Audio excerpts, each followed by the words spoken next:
បងប្អូនទូរស័ព្ទដែលមានកម្រាស់ស្ដើងឥឡូវនេះវាទៅជា trend ដ៏ពេញនិយមមួយពួកខ្ញុំគិតថាវាស្អាតនិងស្រួលកាន់ប្រើឲ្យតែមានថ្មយ៉ាងធំបន្តិចកម្លាំងម៉ាស៊ីនយ៉ាងគ្រាន់បើបន្តិចហើយនឹងកាមេរ៉ានឹងអេមបន្តិចទៅគឺបានហើយនេះគឺជាទូរស័ព្ទថ្មីមួយដែលមានកម្រាស់ស្ដើងត្រឹមតែ 5.95 មីលីម៉ែត្រទេវាមានឈ្មោះថា Infinix Hot 60 Pro Plus ឈ្មោះវែងគួរសម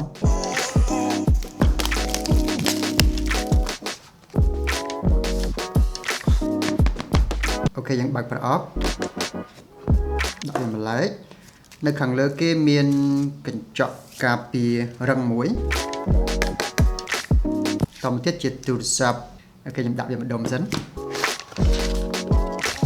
មកចូលចាក់ស៊ីម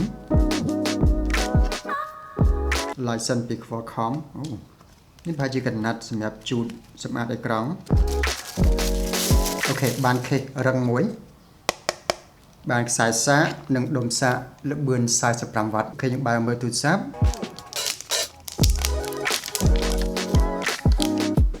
មានកម្រាស់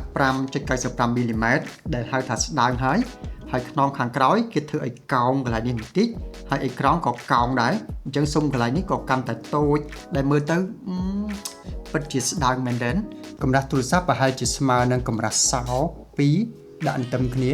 ធៀបជាមួយនឹងម្រាមដៃរបស់ខ្ញុំធៀបមួយទៀតឲ្យស្រួលមើលគឺអានេះគឺជា color ផាត់ពណ៌របស់ក្មេងៗណាដាក់ក្បែរគ្នា